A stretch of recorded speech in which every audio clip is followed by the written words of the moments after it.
Medyo banda.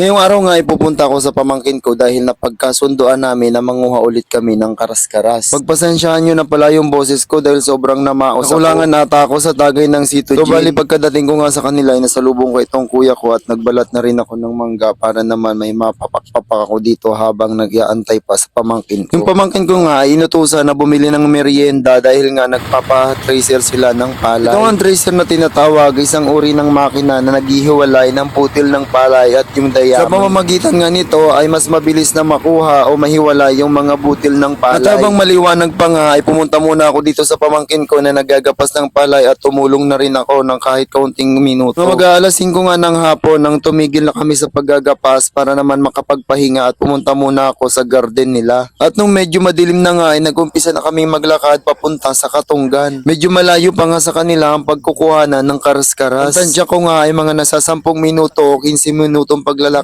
bago makarating sa Katunggan. At sa aming paglalakad nga ay nakakita pa kami ng Pato del Mar. At sabi nga ng isa ko pang pamangkin ay kunin na daw kasi masarap daw itong ihawi. Kaya naman sabi ko sa kanya kung ano lang yung pakay natin ayun lang ang kukunin natin kaya pinakawalan na lang namin. At nandito pa nga lang kami sa bungad ay may nakita na agad na karas-karas itong pamangkin ko. Ngayon na nga lang ulit kami nakapanghuli ng karas-karas kasi nagtrabaho ito sa Maynilang pamangkin ko kaya pag uwi niya ay sabi ko kukuha ulit tayo ng karas-karas. Yun na nga yung nakasanayang pangalan namin dito sa alimasag na to. Pasensyahan nyo na talaga yung boses ko kasi nahahalata talaga at rinig na rinig talaga yung pagpiyo. Dito nga sa Katunggan sa paghuhulihan ng karas-karas ay hindi talaga pwedeng magtsinelas o kahit magbota. Dahil na nga rin sa sobrang putik at minsan malalim pa. Sa totoo nga lang hindi talaga madali manguha ng karas-karas dahil ang daanan dito ay ang daming tusok-tusok. Ito nga yung mga tusok-tusok ay ang mga nakausling ugat ng mga mangrove. At ito nga nakakita nga yung pamangkin ko ng tinatawag na aniliit. Tinanong ko nga siya kung anong ibig sabihin noon. Sabi niya ay maliit lang daw na alimango. Ito nga mga karas-karas kung minsan ay nag-aakyatan sa mga puno lalo na kung high tide o malaki yung dagat. At sabi nga din ng pamangkin ko kung high tide ay mas madali at mas maraming mahuhuling karas-karas dahil naglalabasan ito sa butas. At habang naglalakad nga kami ay binidyo ko na rin yung paligid sa dami nga ng mga nakaharang sa daanan ay hindi talaga madaling maglakad. Bukod nga dito ay hindi rin maiiwasan yung mga matutulis na maaapakan na pwedeng makasugat sa paa. Kaya kailangan din talaga ng iba yung pag-iingat. At may mga pagkakataon nga na kahit anong iwas ay tatama talaga sa ugat ng kahoy ang mga daliri ng paa. At minsan nga din kung ano pa yung iniiwasan na mabangga ayun pa ang tatama sa ugat. At dito nga makikita nyo sa video ko na mahirap talaga yung daan, kailangan pang minsan yumuko. Isa pa nga dito sa nakakatakot ay itong parang ahas pero hindi naman to makamandag, ito ay water snake lang na tinatawag dito sa aming tangkig. At bukod nga din sa pangangaras-karas ay kumuha na rin kami ng balunglong o bagungon na tinatawag dahil sayang naman yung pagpunta namin dito. At ito namang nakita ng pamangkin ko ay tinatawag naming karigmata o suga-suga na mas kilala dito sa isla. At ito nga din karigmata ay sobrang sakit din ito makasipit. Naalala ko nga nung isang beses na magkasama kami ng tatay ko ay hindi talaga kumalas yung sipit nito sa kamay niya. Na kung hindi pa basagin yung pinakasipit ng karigmata ay hindi talaga kakalas sa kamay at dugo-dugo talaga. At sa mahigit isang oras nga na paglalakad namin, ito na yung huli namin. Ito naman lahat yung nakuha naming bagungon o balonglong. At sa puntungang ito ay nilinis na ng pamangkin ko dahil medyo mabigat na yung putik na kasama nitong mga karas-karas. At may nakita nga rin kaming tangkig na nandito lang sa may hibas. Hindi naman nagalaw yung tangkig hanggat hindi sila naiistorbo o naaapakan. At sa puntungang ito ay nakakita ulit ang pamangkin ko ng tinatawag naming karigmata o suga-suga. Hindi nga niya ito agad mahuli dahil sobrang lakas nga ng sipit nito. Kailangan din talagang makahanap ng patpat na pwedeng ipang-ipit sa sipit bago ito mahawakan. Dahil nga sa sobrang lakas nito makasipit ay hindi agad-agad mahuli ng pamangkin ko. Pero syempre sanay na rin to at matagal na rin ito nilang ginagawa. Sunod-sunod nga din yung nakita naming mga karigmata. At itong ang karigmata ay the best talaga yung aligi nito kasi sobrang matataba talaga. Mga alas 9 ng gabi ay nagpasya na rin kaming umuwi. Hindi na nga rin kami dumaan sa dating dinaanan namin or pinasukan namin. Pagkatapos ngang maputol ng pamangkin ko yung mga talahi, ay hindi pa rin naman namin makita yung daan kaya pinilit na lang namin lumabas. Salamat naman din at nakalabas kami ng safe. Pag hindi talaga talaga marunong sa katunggan ay mawawala talaga. At pagkadating nga namin ng bahay, binusa namin yung mga lahat ng nakuha namin at nilinisan. Ang gagawin nga namin dito ay steam cook lang. Para kung may balak isahog sa mga gulay ay hindi mawawala yung lasa. At pagka uwi ko nga ng bahay ay kumuha na ako ng gabi at ito nga naisip kong gugulayin. Masarap nga itong gataan at sahugan ng karas-karas. Nagisa na nga muna ako ng bawang, sibuyas at luya bago ko ibinuhos ang gata. At pagkakulungan ng gata ay inilagay ko na ang karas-karas. Ipas nga ng ilang minuto ay inilagay ko na rin yung tangkay ng gabi. At isinunod ko na din ilagay yung dahon ng gabi. At nung medyo nalanta na yung dahon ng gabi, isinunod ko nang ilagay yung kakang gata. Napakasarap talaga nitong karas-karas lalo na kapag ginataan. Di ko nga rin din alam kung anong tawag nito sa ibang lugar. Basta ang masasabi ko lang ay sobrang napakasarap nito at manamis-namis ang sauce. O kung baga yung pinakagata ng gulay. At syempre ipapakita ko rin sa inyo kung gaano kataba o yung aligi nitong karigmata. Na talaga namang kulay pa lang ng aligi ay nakakatakam na. At syempre mga guys, hindi mawawala ang tiki mantay. Ay talaga namang napakasarap. At ito na nga pala ang ginataang gabi na may karas-karas. Ito na nga ang pinakaantay ko, ang matikman ng niluto ko. O ayan mga guys, bawat bukas ko puro aligi ang bumubunga. Kaya ano pang inaantay nyo, kumuha na rin kayo ng kanin at ulam at sabayin nyo na rin akong kumain. Dahil sa bawat subo ko nitong ginataang karas-karas at kanin ay talaga namang nag-uumapaw ang pagkasarap-sarap. Dito na lang muna ang video ko. Maraming salamat sa iyong panonood.